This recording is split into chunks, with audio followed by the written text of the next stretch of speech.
What's up, everybody? Welcome back to Inside the Green Room with your boy Danny Green and my co-host Harrison Sanford. We do have a lot to discuss today, but before we get there, I already know, knowing this guy for 20 years, that I'm going to disagree with some of the things that some of the people he chooses for the NBA All-Star team. So before we get into that, I know we got some other things. H, what else do you want to talk about? Yes, we will get to the All-Star team, and I do wonder, before we have some other subjects we do want to touch on, but do you, Danny Green, take your All-Star voting seriously? Because you guys are allowed now to do it. Yeah. And you're not only are you a player who's allowed to do it, but you're also now a media member too. So I'm hoping this year you take your responsibility seriously. I don't know if I get my media vote will count. So I'm gonna try to be non-biased. I do take it seriously. When I do vote, of course, in the past, I voted for my teammates first, and a lot of them have deserved to be there. But I said I'm gonna try to be non-biased with who I choose, and yeah, we'll see how that turns out. It's gonna be interesting how they actually collect the votes, because the fan votes was somehow a big thing at one point, and the people that they voted for are guys that didn't deserve to be there. So it'll be interesting to see how they, I guess, tally it up, and I guess what holds more weight than others. Of course, the media always holds more weight than we do, but we'll see how that goes. Now, I believe it's 50% fans, 25% media, 25% players. That's what I believe. And then the coaches. 50% fans. 50% for this is for the starters now. This is for the starters. Okay. It changes when you start considering the bench. We'll get into the whole logistics of it all later on. So the fans have the biggest vote when it comes to starters. Yeah, bro. What you mean? Yeah, for the starters. That's unbelievable. I mean, like, you forget the 1 year. What you mean? Jalen was on that. He was high up on the. You know what I'm saying? On the. You're damn right, and he should have been. I mean, according to the fans, for sure. It's a fans game. I hear that, man. But sometimes you got to play a full game. You got to put up some numbers. Not saying Jalen didn't put up numbers, but all-star numbers. He wasn't an all-star. No, yeah. Jalen's my guy. Jalen's my guy. He's up there. Paulo Banchero, he's putting up great numbers. Team-wise, I don't know if they're in a good position to be able to get any all-stars. There's a lot of guys. Think of who are also the fan favorites that are up there that you're like, what the hell? Why is he up there? All I remember is last year, Andrew Wiggins ended up being now Andrew Wiggins actually played well last year. I thought he probably was an all-star, but he wasn't an all-star. But he wasn't an all-star starter, it didn't seem like. But again, the fan voting, and I think there was some K-pop group on Twitter that really boosted up his voting, because like certain days you get boosted from Twitter votes or social media votes, and obviously they boosted him up. But that's a story for later in the show. Can I stick to the rundown first? We get to the rundown. I'm still thinking of the people that like Bol. I'm trying to think who else is up there. Bol's not making the All-Star team. No, I'm just saying, man. There's some guys. Yeah. Some guys are the fan favorites that are like, according to you, the fans should have 50%, so they should have a. Well, you're damn right they should. Now, all fans are not created equally. Some fans they're not really doing it out of fandom. They're doing it out of sarcasm, just like some of your fellow players do. So not all of us take this job seriously, Danny. For one. I do that, and I will unveil my list. Not all of us know the game that well either, so let's get to it. Yeah. Here we go. Yeah, for sure. I wanted to talk about your team's 10-game winning streak, and maybe we can get to that. But first, I have to acknowledge Ja Morant, who was on our last episode. Go back and check that out if you guys have missed that. You can listen to it, obviously, and you could also find it on YouTube as well in its entirety, and also snippets too. But we had Ja Morant on, and we asked him what his favorite play was so far in the NBA. And then we also asked him who he wants to dunk on next. His response in one word: Bron. That was it. Just let it be known who he wants to get, and that was that. Since then, Jakob Poeltl has been put on a poster. Who did he just bang on the other night, Danny? Smith, I think it was something. Jalen Smith of the Indiana Pacers got put on a poster courtesy of Ja Morant. I haven't been to Memphis yet, and I got to see you guys when you played against Brooklyn, but unfortunately Ja wasn't playing. I haven't gotten to see him as your teammate yet. I did get to see him when you were with the Lakers, and he came into the arena. So I've seen him in person, but I haven't been there for one of these gravity-defying, body-to-body, arm extending, crowd roaring posterizations. Danny, Yeah, I know you can't describe it in full context. You got to be there to see it. for sure. Describe the moment from like the build-up to the liftoff to the reactions. Take me into FedEx Forum or wherever arena it might be where Ja Morant connects on a poster dunk. Well, first off, you're never going to get used to his athleticism. It's one of those things that it's just so wild. You don't, because he's so small and you see him climbing tree, like he's out there jumping over big, stretching over him. And you just don't expect a guy like that to jump that high, not only jump that high, but with ease. Like he makes it look very easy, and he doesn't need much of a launch pad, but he gets his build up, he gets his launch pad, and he tries some stuff that you're like, all right, what is he thinking about? And I think his favorite play might be, he might have added a new favorite play to his list, that one in Indiana. I think he kind of surprised himself because you see how far he took off, who he was jumping over, how far he stretched back. And, you know, with Jakob, he kind of threw the ball in. So he didn't like get the rim as much. I think on this one, Indiana, kind of surprised he got to the rim still, almost broke his damn neck and legs at the same time, came down awkwardly. But I think, you know, surprised himself, surprised that he got, because sometimes that he takes off from so far, he just like, I'm just going to try this. I think it was one of those type of attempts. And when he got there, you know, bench went crazy, crowd went crazy, and the game got ugly after that. It was kind of a statement play that changed the whole momentum of the game and took kind of the air out of them. But it was a very, very impressive. I've yet to see. I've seen some people the point guards of that size explosive, but I don't know if they've seen him like this explosive as him. See, D Rose was one of those guys. I don't know if he was fast and he could jump, but I don't know if he jumped as high or with the hang time. His hang time is what makes separates him. He can jump into your chest, and he can come down with the ball, hang, wait, and still lay the ball. While the bigs are still coming down, he's still in the air, and he's able to shoot over them. That's just something you can't teach, and it's something that is very impressive for his size. Yeah, I think that's the thing that catches me off guard with Ja. It's not, obviously he jumps out the gym, but a lot of guys have jumped out the gym.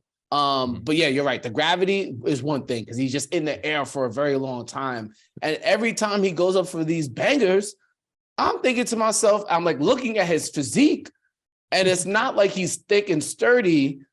He's up there, but he could be up there with any big, and it doesn't matter. It's just like his ability to defy gravity in those moments. It doesn't make scientific sense. It doesn't make scientific sense at all. It leaves a lot of people speechless, and it doesn't add up. I'm looking at him to see, like, where's it coming from? Is it his calves? Is it, his quad? You're looking at him like, this guy's just a bird, man. This guy just flies, and he stays up there for so long. And you said you don't see like a bunch of like muscle and strength, but he's strong in that air, and he can hold off bigs. He can, jump over, control his body. He can jump into people's chests and finish. He said it just doesn't add up for his size. He's very wiry, strong, and you're like, every time he does it, it's impressive. You're like, how the hell does he make it look so? It makes you want to go out there and like, I could do that shit. You know what I'm saying? Let me get out here real quick and try this shit real quick. I know I could jump like that. My best days, I wasn't getting there like that. It's impressive, bro. Yeah, it's so mystifying, so unreal at times that the only solution, Danny, is to drug test him. And I'm saying that because Ja Morant wrote on his Twitter account today. Let's get the verbatim, please. Yeah. What did Ja say on his Twitter account? Been drug tested like 6 times this season. Walked in the arena and found out I got another one today. Danny, you're a man who's gotten drug tested by the NBA, especially after that dunk when you went to Lakers against the Hawks. Take me through what Ja went through today. I'm sure it was just a urine test. That's what they do now. That's what they told us. I'm surprised. I was lucky I wasn't on the list. I was happy I wasn't on the list. And they usually try to tell you before you get to the arena, so you use the bathroom before then, and you can get it out the way. But sometimes you may wait a little longer, whatever. But they're testing you, see if you're on PEDs, because what he does, it seems as if he's on something. And he's pretty much out there being very disrespectful to defenders and defying gravity of what science and scientists can't make sense of. Like, this guy's got to be on something. So Yeah, Los is always, he's part kangaroo. He's got some type of part animal in him. They're trying to figure it out because they said it doesn't add up to them. But I mean, he takes his drug test and he passes them. So he's a clean, clear cut kid that just explosive, worked on his game. He's one of those that kids that were passed up on early in his life and had a chip on his shoulder and had always something to prove. And I think he's kept that with him. So he's become a star, and he's going to continue to, I think, grow because he wants to learn and be better. Outside of the dunks that have absolutely captured our minds and attention during this 10-game winning streak for the Grizzlies, I think what I saw from Ja Monday night, the Martin Luther King Day game, what I saw from him there was probably the most impressive, though, of all of the games during this 10-game winning streak. And I say that because I have watched you guys. I've started to really pick up my intensity and focus watching your team, Danny. And I have noticed throughout the course of the season, if there was trouble for Ja, it came with longer, bigger defenders. I thought Aaron Gordon did a solid job earlier this year when he was guarding him. I thought Mikal Bridges was going to do a solid job guarding him Monday. And I guess he did. But then Ja went out there and hit all those threes, a season high for threes. I believe it was 5 in total. The first half. Yeah. And that changes the whole geometry of the court all of a sudden. If you're saying, because the one thing you're like with Ja, like, I guess we got to keep him out the paint. It's too quick. Let's just hope he's too fast, too athletic. You would hope he beats you by jump shots. And when he's making those jump shots, it's a long night. So yeah, that's something he's been working on. Something he's worked on the last couple of years. He's gotten a ton better, especially from what I hear from the coaches where he started out. And he's making himself a respectable shooter or a respectable guy. If you go under me, you better make sure you get there fast because I will knock the jumper down and I'll shoot it. He's not scared to shoot it, and he's gotten a lot better at it. So that is a big part of the 10-game win streak. I also think because we've been healthy. Dez is back. Dez has been back to himself a little bit, shooting it a lot better, getting in rhythm, and it's taking some more pressure off Ja. Dylan is playing his defensive role. Tripp is playing a defensive role. Those guys have been huge for us. Steve-O has been rebounding unbelievable, and our bench has been great. Tyus has been the most steady guy I've ever witnessed coming off the bench. Other than Patty Mills, he's one of the best backup point guards I've seen. Play the game. We're just the most stable, the most smart, high IQ, keep the balance, keep the the bench balance. Some teams get outscored. Sometimes he's making sure we stay above water. With Brandon Clark bringing that energy he brings off the bench. He's been amazing for us as well. And Santi, taking a huge jump from last year. Nobody knew who he was last year. He wasn't, from my understanding, he was really bad last year. He wasn't really good at all. He's made a big jump and has become a very big threat and a big plus for us off the bench. So Zaire is back healthy. He's also another guy. He's finding his rhythms, knocking down shots. Orlando killed it, had like 16 points, like 14 minutes, something crazy. He's hitting shots. D-Rod's making shots. We have a lot of guys that are stepping up, that are healthy now and able to play and finding their rhythm back. So that's a big part of it. And now we have a big test coming up on this road trip. We're going west. We have some tougher teams to play, and hopefully we keep our road record above 500 or even better. We want to get better on the road. We know we're good at home. We got to play and win on the road. Yeah, for sure. Looking forward to following you guys or watching you guys on that road trip. Maybe the next show we'll get into some mid-season awards, but I definitely feel we have to start talking about. Again, I don't want to get into it now because we'll have a whole other show planned. But I do think it's annoying sometimes that the Sixth Man of the Year award has basically gone to the guy who scores the most points off the bench. Yeah, whereas it could be the best two-way player off the bench, or it could be you got the ultimate defender coming off the bench that could lock up anybody, or in Tyus Jones' case, it could be the ultimate. You have the ultimate floor general coming off the bench. He's not scoring 15 points per game, but he's making sure the team is running. Why can't that be Why can't that be the Sixth Man of the Year? It always goes to these. No offense to anybody who's won it, but it's always guys that should be starters that are just scoring and just coming off the bench. When it should go to a game changer, a guy that actually helps the team win or keeps them above water, especially when guys get hurt. When Ja goes out, who's going to keep the the team above? Who's going to keep steady? Who's going to keep the pace? Who's going to keep stepping up? Satias is a very good example. So is BC. They've been too great off the BC's double damn near every night, and they've been great for us off the bench. But I like to go to the teams that are winning and who's the X factor for them that comes off the bench and keeps them stable or steady. Obviously, Boston's one of the better teams in the league. You got Malcolm Brogdon right there, who's been playing well off the bench. You go to Milwaukee, they got a bunch of guys coming off the bench. Big shout out to guys that are coming back, like Joe Ingles come back from ACL. But you got Wes Matthews, George Hill, Pat Connaughton. There's a number of guys, but Bobby Portis, I think he's leading their team. Bobby off the Portis bench. is definitely he's been amazing. Without him, that changes their whole dynamic of wins and losses, especially when Giannis and Chris and those guys are out. This is the guy that steps up. So I think those guys are very good cases for Sixth Man of the Year award. Other than obviously they talk about Russell Westbrook because he's a superstar coming off the bench and scoring a lot of points for a team that right now they're not above 500, but I'm sure the way they've been playing lately, they will get there because they've been balling. They've been playing a lot better lately. They're finding their groove a little bit, and that'll be a big test for us too when we go to LA this week. Yeah, no, it's think there's definitely some revising we can do to the history or to the future, hopefully, of Sixth Man award winners. That brings me to another point before we get into our other topic, man. Hit it. The new rules that have come about. We always talked about not counting those shots at the end of the buzzer, things like that. Yeah.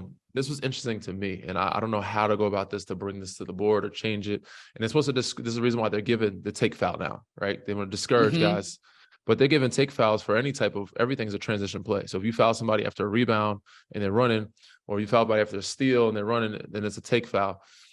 What it was kind of, I wouldn't say annoying, or it kills me, is that they're treating it like a technical foul. You can have anybody shoot the free throw instead of the guy that was fouled shoot the free throw. And I'm like, half of our take fouls that we have gotten is because we got a missed rebound. We grab a guy and they just say, "Oh, take foul." You stop the transition. Or there's 5 guys back, but they're just moving fast. They call a take foul. And it's like, now you got the best shooter shooting a free throw because I guess you want to discourage it. But it's like, the guy who got fouled should have to shoot that free throw. That was kind of irking me last time that it came up. But there's certain little new rule changes now. Obviously, the challenging, we should have a way to get another challenges or keep your challenge if you win it. There's a couple other things that have come up, and I'm like, man, some of these rules are cool, they're adjusting, but some things need to have better wrinkles in them. Because we shouldn't have to challenge something in the first quarter because of how bad they called Ja's block in Indiana. They called it a goaltend first. And then like, we had to challenge it. And it's like the first half. And I'm like, we shouldn't have to challenge it, waste a challenge, and out of bounds call. And now we can't use it in the fourth quarter. They're penalizing, some of the good teams or some of the great plays or, certain things that shouldn't be penalized when they could be used more efficiently and better in the fourth quarter. I totally agree. The only adjustment that I want, and I anytime there's a national TV game where this happens, I almost always tweet it, and I've been so annoyed. It's probably in all caps. Whatever we do with these challenges, there's gotta be a shot clock. There's gotta be an expiration time on the challenge. Get all your angles, bro. You got 60 seconds. You got 2 plays worth. As soon as you have all the angles. As soon as you have all the angles, which I hope takes no more than a minute. As soon as you have all the angles, you got 60 seconds to make a decision, one way or another. The crazy thing is 5-minute holdups. It gets that out of control, and they'll probably still get it wrong. That's what kills me sometimes. They'll do the hold up and they'll still get it wrong. Don't get fined now. Still got it wrong. God damn. But it's funny as to how long it takes them. It's crazy. Also, obviously, the subjects of showing emotions. That's another thing that I had a problem with is guys can't even show emotions now without technicals being called. Depending on who you are, it doesn't matter. You got to set a certain bar. That's all. So certain guys, if this guy's normally acting crazy, then it's okay. But so that way you just set your bar high. If you're always calm, cool, and collected, then you're out of pocket when you get mad. You just got to always be mad. So it's okay for certain guys to show emotion, but not other guys. Yeah, it's a person. They're judging you based on your personality. You know what I'm saying? So Dylan has been the same guy since, and they still giving him technical fouls, and he's leading our team. And he hopefully doesn't get suspended, but he's close to getting a 16 at some point where Oh, he gets really? suspended. Oh, yeah, we gotta. I've seen him get technicals without cussing at people. He'll be like, "You got to call that." He walks into the huddle, it's right in front of your face, that type of thing. And then I told him to stop. He kept going. It's like, bro, what's up with the sensitivity here, man? I would say should cut this out and shouldn't be on air, but I do think that guys clapping a hand one time, like Jason Tatum, he's gotten a clap. I seen Alvarado?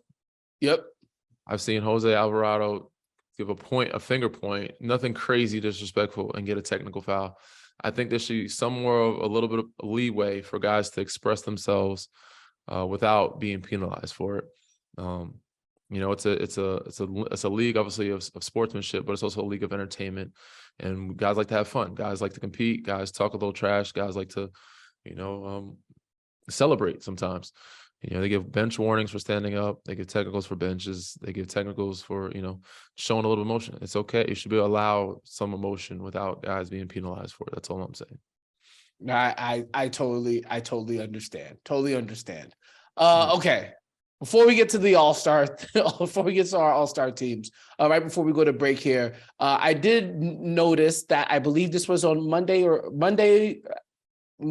probably Sunday, Sunday evening, you did do a panel with Mark Spears of Anscaped and ESPN, also with Katrina Merriweather, the women's head coach at Memphis, This is Sunday evening, University of Memphis, yep, Cornell Watson, and Grant Hill. So you actually worked together with a Dookie on something that was good.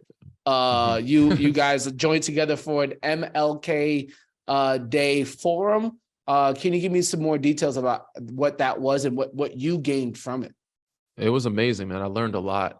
Obviously, every time you step in that museum, you feel how powerful it is. And that's a word that Katrina used often because of how much you feel like the impact of things that she goes into and how she likes to, like, I guess, things that are informative and powerful are things that kind of set into her and her players. So I learned a lot, man. I said, and Grant Hill is always great. He always calls me his second favorite Tar Heel. I think it's maybe behind Vince Carter or something like that. Well, it's okay. Yeah, I'll save it. Go ahead. Who knows? It might be somebody else. I don't know, but he calls me his second favorite Tar Heel. He's one of my favorite Duke guys because he's just so talented and everything. So obviously we grew up in the household where he was a fan favorite. Shad used to wear his jerseys. Everybody loved Grant Hill, and especially when he was in Detroit and those the throwback jerseys that they wear now that are kind of fire. I'm not gonna lie. So yeah, he's so talented and everything. They said he could have been a politician. He could have been a dancer. He could have been a pianist. He does so many things. He's great at it. And he's obviously great in media and expresses himself well and gives you a different insight on things. So did Cornell. He has photography and how they viewed things in the history they learned when he was at Duke, the statues that were there. And with Carolina, I don't even know, things that we walked by didn't even take light into, didn't even recognize them, that they're Confederate statues. And now they're being taken down years later. For reasons that they should have been taken down a long time ago. But just being, I guess, informed and shown, or just being, I guess, exposed to some of the things that they've learned and seen throughout the world. Katrina, some of the statues she's seen, some of the things that she's encountered, and where she grew up, and how she went to college, how things were different then. Grant, the same. And some of the things that Cornell has photographed over the years and doing his history was HBCU and some of the statues and powerful moments that he was encountered. So it was great for me, man. I got a chance to be a sponge. I got a chance to learn. I got a chance to give my side of the story of things that, how Dr. King, what he meant to me. And in my household, my dad was a social studies, a history major, history teacher. And, he taught me a lot of things about Dr. King and how he paved the way for us and give us the opportunities we have today, and just be grateful for him and always pay homage to those before us. So yeah, it was an amazing, and Mark Spears was unbelievable. He had some deep questions. He led the whole talk, and it had us thinking and giving some great information to the people that were listening, that were streaming, and that were in the audience. So Mark is unbelievable, and he made it very conversational and comfortable, but at the same time, he made us dive into some deep personal questions that really, I think, sunk into the people that were listening. So correct me if I'm wrong, but I believe the forum was addressing symbols of Confederate history on college campuses or something along those lines? It wasn't just that. It was just all of Dr. King, what he meant to you. Who was your Dr. King? Some of the things that you learned or you're in school or learned after being in school and not noticing some of the things, some of those things were Confederate statues, flags, whatever that was around during the times, and what has changed, how far we've come, how far we have to go. Just all those things can, stemming from Dr. King and what he's done and what he's meant to Memphis, what does it mean to play on MLK Day? How many have you played in? What have you visited? What historical or impactful museums or statues have you come across that you didn't learn? What have you learned today that you didn't learn or didn't know before? And I feel like anytime you step at a museum, you learn something new. So yeah, it was all of those things. It wasn't just about that. It was about the history of African Americans, of Dr. King, and all the history that we've gone through, the people that were on the panel. And what we learned from it, and how far, what else we need to do to get where we want to be. Yeah, so that sounds like a really good forum, and happy for those who were able to attend. And if I guess you might be able to find it on social media, but you should be able to. Big shout out to all those people; they were great, man. Grant Hill, Katrina, she was amazing. Cornell was amazing too; he's really good. Mark Spears. They did an amazing, wonderful job of making it easy for me. But I think you can stream it. I think you can look it up, the things they talked about, and they do host something at the museum. Should check out the museum whenever you can. Cornell West has a website. I think his card says dope ass black photographer. I'm not sure what the website is, but it is dope, and he has some good photos on there. So yeah, I learned a lot, man, and it was amazing to it's CornellWatson.com. You can purchase his pictures on that as well. But they all doing amazing things, man. And it was good to be a part of that board. It was an honor, to be there. Luol Deng showed up. Eddie George showed up, guys that I, watched growing up. I played against Luol some time, but Eddie George watched when I was a kid. Big fan of him, his Titans days. So yeah, it was special to be a part of it. Eddie George taking it back to the Tennessee Titans. Also, a member of the Ohio State Buckeyes football alumni club, I guess you would call it. Big time player there. Obviously, having lived in Columbus, I'm very familiar with Mr. George and his time there. Oh, okay. Thank you for letting us know about that, Danny. Go ahead. You could. He think he named one of the websites, and we'll try and get some information about that forum and put it in the description of this episode. But when we come back, it is that time. We will name an all-star team, or at least our all-star team. I don't think we're going to agree on it all. We might not agree on anything.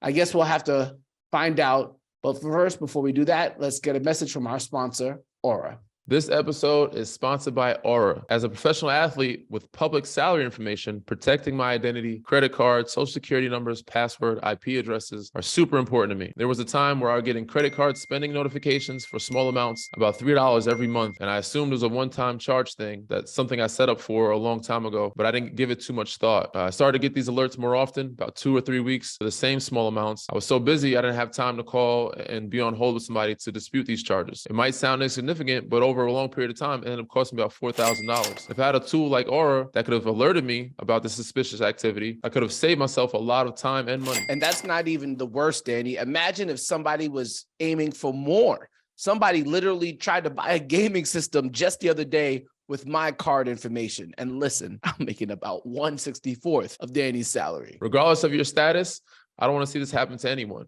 And that's why I, alongside Inside the Green Room, are excited to partner up with Aura. Aura is an easy-to-use app that includes everything you need to stay safe online. Aura protects you from scammers and hackers by scanning the so-called dark web, where criminals sell stolen information. Looking for your emails, passwords, and social security numbers, it alerts you fast if it finds anything to help you fight back against those annoying websites that make your personal information public by automatically requesting removal of your info. This helps reduce those annoying robocalls. Aura also gives you near real-time alerts on suspicious credit inquiries. Like if someone was opening a loan or a credit card in your name, their VPN allows you to stay anonymous online by keeping your browsing history and personal information safe and encrypted. And they protect your devices from viruses, malware, spyware, and more, so the bad guys can't break in. Aura even helps you manage what your kids can do on their devices. You can restrict specific apps, set screen time limits, and even set focus times to ensure your child is doing their homework instead of binging YouTube. And their password manager lets you store and access your online passwords securely and conveniently. Now, maybe you already have an app that does one of those things, but with Aura, you don't have to download and pay for 7 separate apps. Yeah, basically you just let Aura do all the hard work by keeping you safe online. If you sign up right now, Aura will give you a 2-week free trial with my link. You'll be shocked at how much your private information Aura finds exposed over the 2 weeks. Go to aura.com/Danny Green to start your free trial. Also, link below in the description or scan the QR code now. Back like we left our car keys inside the green room with Danny Green. I'm Harrison Sanford. Thank you to our sponsor, Aura. Make sure you go and check out the offer with Danny's URL or name in the URL rather yet, and take advantage of their 2-week offer. Got to keep yourself protected in these crazy days where people are trying to steal your identities and your passwords and trying to take our hard-earned money, Danny. I don't like it. I don't like it at all. Yeah, not one bit. We also need a better tagline for you, man. Back like cook crack, back like we left our cell phone. Back like you left your car keys, Danny. You never you ever left and forgot your car keys? Yes, but you got to give the fans something new each time. You know what I'm saying? We got to come up with your punchlines. You got bars, son. So back like you're not from New York. You can come up with something each week for the fans that they're like, oh, you know what? Back like I left my car keys every time. They're like, yo, this motherfucker leaves car keys everywhere. God damn. You're right. All right, I'll come with some bars next week. Next week I'll debut. I'll have another punchline for you. Okay, cool. That cool? All right. But for now, let's go ahead and name an all-star team. We're gonna try to at least get the starters done. Depending on how much time this exercise takes, we might have to save the reserves for next week. But let's try and get through the all-star starters at least. All right, Eastern Conference. This is going to be a bit difficult. I'm doing this with the official NBA.com voting platform, so there will be restrictions. You can't just put players anywhere. But I think for a guard position, Danny, I think it's undeniable that Donovan Mitchell has to get one of those spots, right? Is that even a debate? Okay. All right. So the next, where are they at in the East? Where are they landed in the East? Nah, they are basically tied for the 4th seed with the 76ers. They're a half game behind the Bucks and the Nets as of this recording for the number 2 seed. So they could have set they're almost basically got to get one. Number 2. Donovan Mitchell for sure is locked in. Put him at the 1 or the 2? Put him at the 1. He's a guard. We'll decide that later. But Donovan Mitchell, Danny, the biggest thing about him this year that I've noticed, I do a lot of sports betting content, so I pay attention to like statistical increases as well. 6% better from the 3-point line than he was last year, from 36 to 41. That's the last time I checked, which was like a week ago. But either way, that's a dramatic jump from the 3-point shooting. That's 5%, by the way. But yes, that is a big jump. 36 to 41. I think I'm going to say 42, but 41 is very good still. Yes. But yes, we put him on there as a guard for sure. He's got my vote for starting spot in the East as a guard. Now this is where it gets a little bit tricky. You got Trey. On who you're asking. That's true. Now, if you were to ask me, I think the answer is easy. I think it's Jaylen Brown for the other guard spot. I'll name you some of the other people that are in contention. Trae Young. The Hawks have not had a great season on and off the court, it seems. DeMar DeRozan, they haven't been as successful, but he is averaging 26 points and 5 assists. Well, he's not healthy, but majority of the season he's been healthy. Kyrie Irving, taking a Brooklyn Nets team that many thought would kind of crumble, having a good year so far, 25.6, 4.8 assists, 4.8 rebounds. LaMelo Ball hasn't played enough games. And the Charlotte Hornets just haven't been good. I think the other people that are worth consideration, Jalen Brunson of the New York Knicks, who's had a great year, he's justifying his contract, in my opinion, for sure, by leaps and bounds. And then there is James Harden, who did miss a stint of games, but he is averaging 22.3 points per game and leading the league in assists with 11 assists. So in my opinion, I'd be giving this one to Jaylen Brown just because of how good the Celtics have been all year long. Mm-hmm. Him and pretty much Marcus Smart are their primary defenders.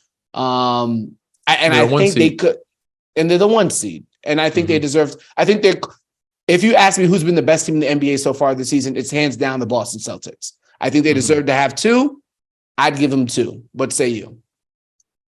I'd agree, actually. Okay. Surprisingly, I said I think, Kai has been in and out early on. He's now he's leading them a lot more now with KD being out. Trey has been very, I say on and off too as well. I do like Jalen Brunson, but I it's your first year. I don't think you could just slide into a starting spot after your first year. You got to get a year of being snubbed one time. So you get in as a regular all-star, and then maybe next year you could be a starter. But the East, I wouldn't say is so loaded, but they just have a lot of people, especially in that front court. That you have to move somebody to another guard spot. So for me in the front court, I'm doing, Jason, KD, and Joel. You can't pick one. Picking all 3 of them. You can't do that. Unfortunately, you gotta actually pick them. So hold on, So we're writing down Jaylen Brown here, and we're gonna take. You can pick all of them. No, you can't. They're put Joel at the center. Yeah, Joel's the center. Yeah. At the 4, I'm putting Giannis and KD at the. I guess no, I'm putting Jason at the 3 because KD's been out now, and he's probably gonna be out for a little while more, huh? So. But yes. If they were all healthy, the NBA got lucky in a sense because KD is hurt. And again, that's not being lucky, but from a decision standpoint, it'll be easy to start Tatum, Antetokounmpo, and Embiid. Wow. Yeah, but if KD was healthy, one of those players would, according to the NBA All-Star rules, would have to come off the bench, which seems illogical. So I'll put Jason at the guard spot and put Jalen off the bench. You can't do that. You can't do that. Jason at the 2 because that, according to the NBA rules, Jason Tatum is a front court member. He's not a backcourt member. If you were the coach, once the game starts, you could take out the backcourt guy and put in Jason Tatum. But in terms of who gets announced as a starter, that is what it is. That's hey, talk to your commissioner. Like I don't make Chandler being defensive player of the year and being on the second team, all defensive team. What kind of ridiculous, silly shit is going on around it? So I guess you have to make decisions, right? But luckily, I guess KD is out right now, so you can do Jason, Giannis, and Joel. Yes. All right. So Jason, Giannis, and Joel. You know what? Maybe we'll just get through the Eastern Conference All-Stars and we'll save the West for next week. I think that's what we'll do. We can do the West quick. West ain't hard, man. I'm thinking I might want to even go through the starters here because you also have Tyrese Halliburton as well, who might deserve a bench spot too in the Eastern Conference. So if I did, hold on. So I'm voting now. Review my picks. Those are my those are my 2 guards. And then be putting in Tatum, Giannis, and Embiid. And KD's coming off the bench, and it got easier for us because he's injured. Okay, actually, you know what? Let's just do the Western Conference. All right, you ready? First guard, I think it's pretty easy. His name, I think you're going to pick Ja Morant. It makes a lot of sense. 12. Now, there are some arguments against Ja Morant. And actually, I did want to talk about this as we decide to put Ja Morant as our starters. I know you're not a guy who does betting. You're not allowed to. And even if you were allowed to, I don't think it's your style. But what shocks me though, Danny, and I talk about this a lot, there's like a futures betting market where you could bet on things that are going. You could bet on the NBA champion. You could bet on who wins the Super Bowl, X, Y, Z. Happen in the future. Okay. Yes, and not like not daily. And so a popular bet is NBA MVP. And if I look at a sports book and name any sports book that's out there right now, usually you'll see either right now probably Jokic is the favorite, but then you'll also have odds within that top 5. You'll see Tatum, Luka, Giannis, and Embiid. For the most part, all year, those have been the guys in the top 5. And like basically, as of last week at least, Ja Morant was 25-1. 25-1 odds to win the MVP. And every time I see this or have a discussion about this on any other show that I do, I tell people to run and place your ticket on that one, because I just don't think it doesn't make any sense to me how he can't be considered a top 5 MVP candidate from either a sports book or NBA.com or anybody else who makes up these MVP candidate rankings. How could he not be top 5 considering where the team stands, what he's done so far this year, and how they're projected to finish? I don't get it. I don't get it at all. Well, we'll find out, but I think it's because we had a little lull. We had that, you know what I'm saying, where we lost some games. And I guess the win streak, I don't think they think it's a fluke, but they probably factor in the fact that we haven't played a bunch of teams that are above 500 or playoff teams or teams that they consider really good. But I think he definitely belongs in the conversation. But it's just tough because of how great of seasons those other guys are having. Luka's been playing unbelievable. Jokic is playing unbelievable. We are tied for first in the West, or number 2 behind Denver. But, you know, Jokic has been balling. Luka's been balling. Jason Tatum, Boston's been the best team, we said, in the league thus far, and he's the best player on that team. You know, Joel's been killing it. So it's hard to, you know, not acknowledge how great those seasons those guys are having without kind of disrespecting the other guys that are really good too. Ja's having a hell of a season too, but those other guys have been unbelievable, and they put up video game numbers.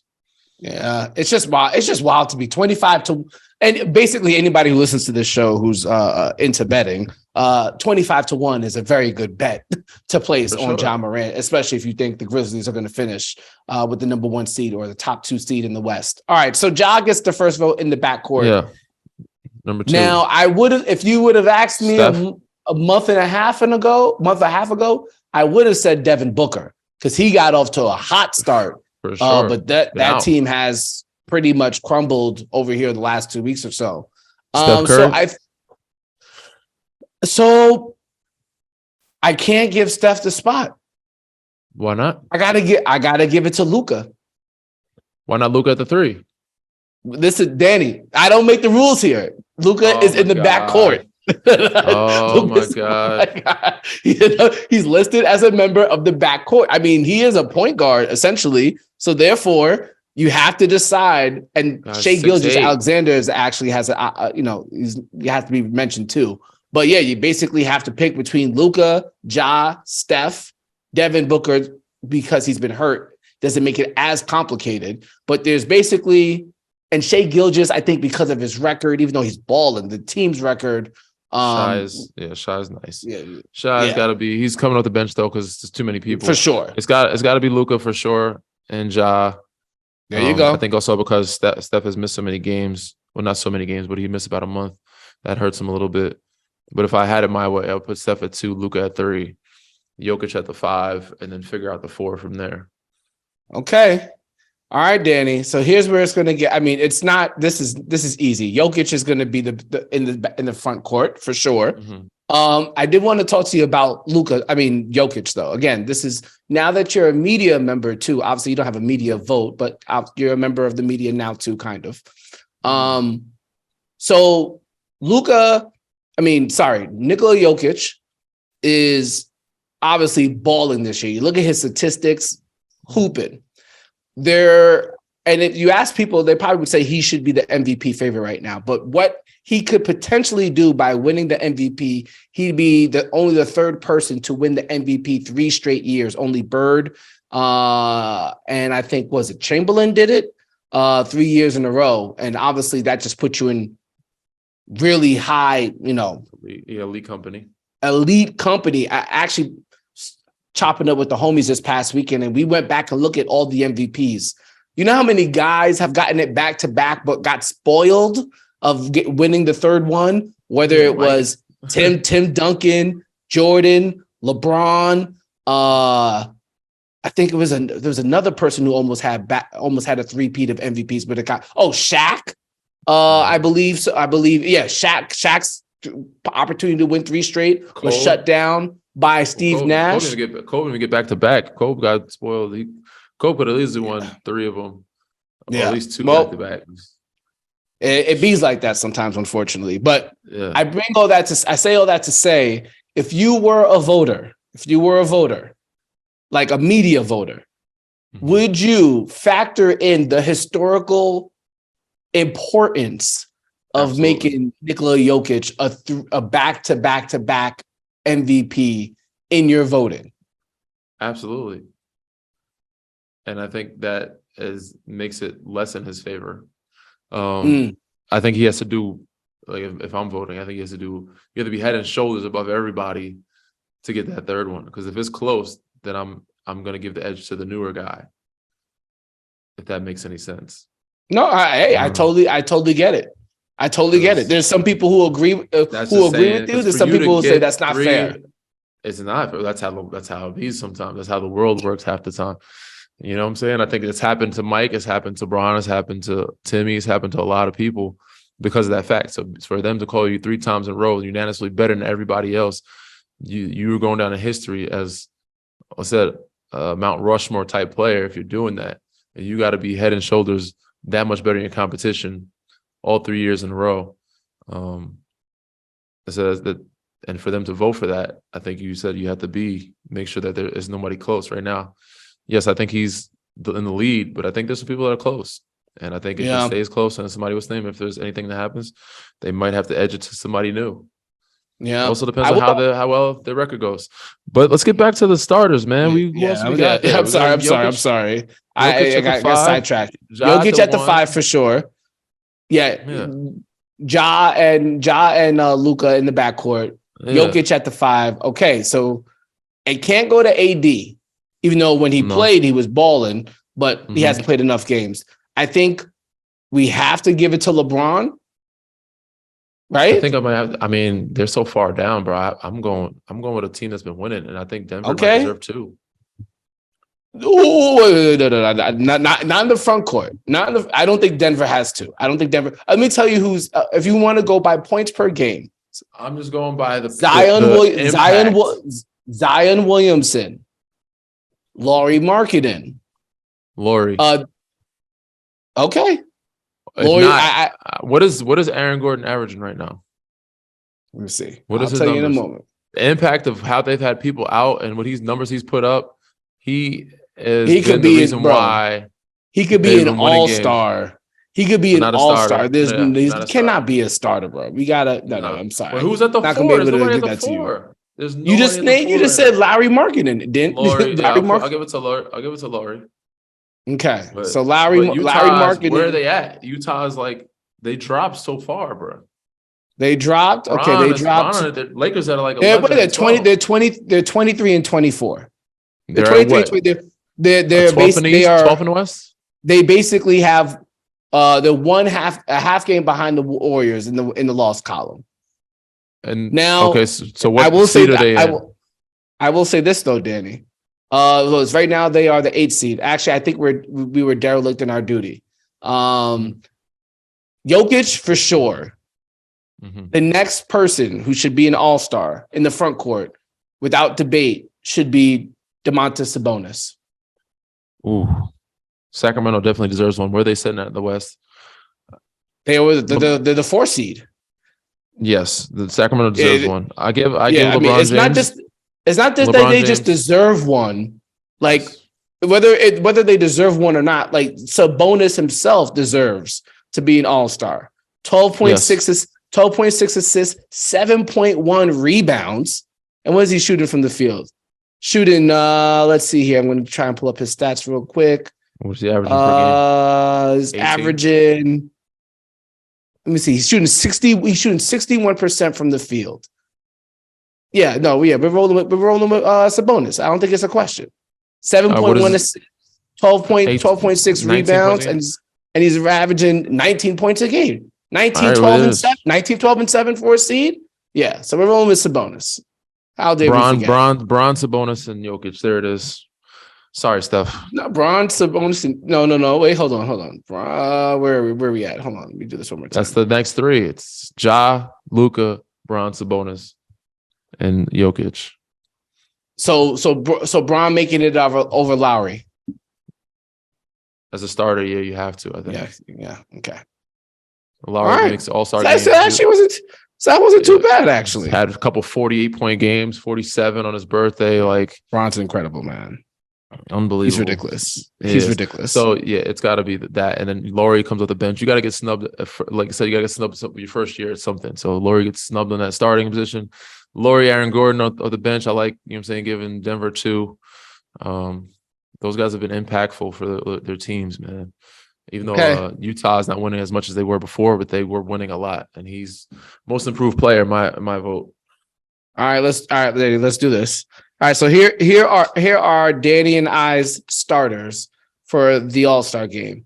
Jaylen Brown, Donovan Mitchell, Jason Tatum, Giannis, Joel on the East. Luka, Morant, LeBron, Sabonis, Jokic on the West. Before we get out of here, Danny, let's just do it impromptu. Let's do an impromptu draft like the captains usually do. Okay. Who are you taking first? I'm taking Ja. Okay, I thought that's pretty self-explanatory. You know what? Give me Jason Tatum. Give me Nikola. All right, then I got to take Embiid. Give me Bron.